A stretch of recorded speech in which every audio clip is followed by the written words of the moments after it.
வணக்கம். பரபரப்பு மீடியா செய்திகளுக்காக நான் நிரோஷன். இஸ்ரேலிய பாதுகாப்பு படை சிரியாவுக்குள் இதுவரை நடத்தியிராத வகையில் ராணுவ நடவடிக்கைகளை நடத்த தொடங்கியுள்ளது. சிரியாவுக்குள் இருந்து ஈரானிய ரகசிய ராணுவ தளத்தில் ஒரு கமாண்டோ தாக்குதலை நடத்தி ஈரானியர்களை உயிருடன் பிடித்து சென்ற சம்பவம் பற்றி பரபரப்பு மீடியா யூடியூப் சேனலில் நேற்று காணொலி ஒன்றை வெளியிட்டிருந்தோம். நேற்று வெள்ளிக்கிழமை நள்ளிரவு இஸ்ரேலிய பாதுகாப்பு படை சிரியாவுக்குள் வான் தரையிறக்க நடவடிக்கை ஒன்றை செய்துள்ளது. சிரியாவின் டிஃப் டிமாஷ்க் மாகாணத்தின் கட்டானா மாவட்டத்தில் அமைந்துள்ள யாஃபூர் கிராமத்தில் இஸ்ரேலிய சிறப்பு படைகள் 3 ராணுவ ஹெலிகாப்டர்களுடன் வான் தரையிறக்க நடவடிக்கை நடத்தியதாக உள்ளூர் ஆதாரங்களை மேற்கோள் காட்டி அரபு மொழி அல் மைதீன் தொலைக்காட்சி சேனல் செய்தி வெளியிட்டுள்ளது. ஆசாத் ஆட்சியின் முன்னாள் சிரிய குடியரசு காவல் படைக்கு சொந்தமான ஒரு தளத்தை தான் இஸ்ரேலிய ஹெலிகாப்டர்கள் தரையிறக்க இலக்காக கொண்டதாக தெரிய வருகிறது. இரவில் இருள் சூழ்ந்த பகுதி என்பதால் அப்பகுதியில் வசிக்கும் மக்களுக்கு இஸ்ரேலிய சிறப்பு படைகள் அந்த தளத்தில் என்ன செய்தார்கள் என்பது தெளிவாக தெரியவில்லை. சுமார் 10 ரவுண்ட் துப்பாக்கி சத்தம் கேட்டது. அதன் பின்னர் தொடர்ந்து துப்பாக்கிகள் வெடிக்கவில்லை என்று கிராம மக்கள் தெரிவித்தனர். அங்கு தேடுதல் நடவடிக்கைகள் 5 மணி நேரம் நீடித்தது. அவ்வளவு நேரம் இஸ்ரேலிய சிறப்பு படைகள் அந்த தளத்தில் நடவடிக்கையில் ஈடுபட்ட போதும் சிரிய ராணுவம் அந்த பகுதிக்கு வரவில்லை. அதிலிருந்து சிரியாவுக்குள் இஸ்ரேலின் ராணுவ நடவடிக்கையில் தலையிட வேண்டாம் என சிரிய ராணுவத்திற்கு அரசு தலைமை உத்தரவிட்டிருக்கலாம் என்று எடுத்துக் கொள்ளலாம். அல்லது இங்கு மற்றொரு சாத்தியமும் உண்டு.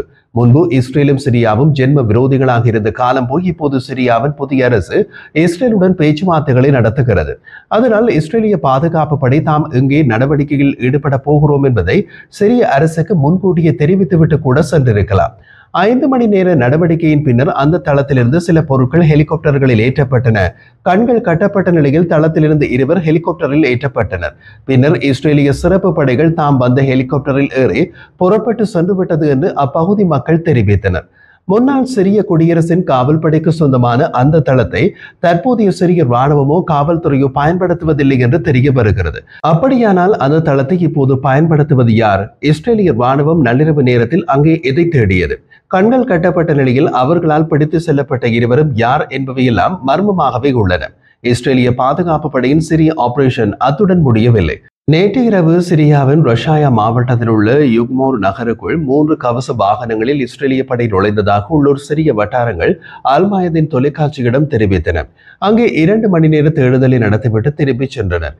இந்த நகரம் சிரியாவுக்குள் லெபனான் எல்லைக்கு அருகில் உள்ளது.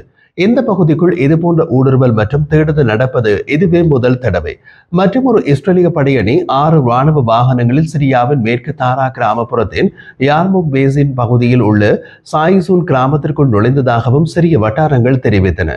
யார்முக் படுகையின் ஐன் தாக்கர் கிராமத்திற்கு அருகிலுள்ள முன்னாள் சிரிய ராணுவ நிலைக்குள் 3 வாகனங்கள் கொண்ட படை ஊடுருவியதாக அந்த வட்டாரம் மேலும் கூறியது. கூடுதலாக இஸ்ரேலிய படைகள் சிரிய பிரதேசத்திற்கு ஒரு புதிய முன்னோக்கிய ராணுவ புறக்காவல் நிலையத்தை கட்டியுள்ளன. சிரியாவின் முன்னாள் ஜனாதிபதி பஷார் அல் அசாத்தின் அரசாங்கத்தின் வீழ்ச்சிக்கு பின்னர் இஸ்ரேலிய ராணுவம் சிரியாவுக்குள் அமைத்துள்ள 10வது ராணுவ புறக்காவல் நிலையம் இது என இஸ்ரேலிய ஊடக நிறுவனமான I24 தெரிவித்துள்ளது. I24 அறிக்கையின்படி இந்த புறக்காவல் நிலையங்கள் ஹெர்மன் மலையில் உள்ள இஸ்ரேலிய ராணுவத்தின் 2 தளங்களுக்கும் ஆக்கிரமிக்கப்பட்ட சிறிய கோலன் பீடபூமியில் அமைக்கப்பட்டுள்ள 8 தளங்களும் இடையில் கட்டப்பட்டுள்ளன. இதன் மூலம் சிரியாவில் உள்ள இஸ்ரேலிய ராணுவ தளங்கள் அனைத்தும் ஒன்றுடன் ஒன்று ஒருங்கிணைக்கப்பட்டுள்ளன.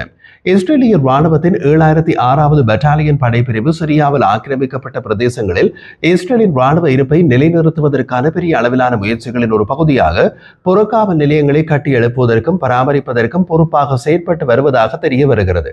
சிரியாவில் ஆட்சி மாற்றத்துடன் எல்லாமே தலைகீழாக மாறிவிட்டன.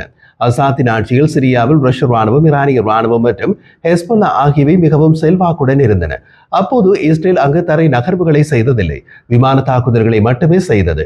ஆட்சி மாறிய பின் சிரியாவில் ரஷ்ய ராணுவம், ஈரானிய ராணுவம் மற்றும் ஹெஸ்போல்லா ஆகியவை புதிய ஆட்சியாளர்களால் வெளியேற்றப்பட்டன. இப்போது இஸ்ரேலிய ராணுவம் சிரியாவுக்குள் இருக்கிறது. எந்தவித எதிர்ப்புமின்றி நடவடிக்கைகளில் ஈடுபடுகிறது. சிரியாவுக்கும் இஸ்ரேலுக்கும் இடையிலான சாத்தியமான சமாதான ஒப்பந்தம் பற்றிய பேச்சுவார்த்தைகள் இப்போது நடக்கின்றன.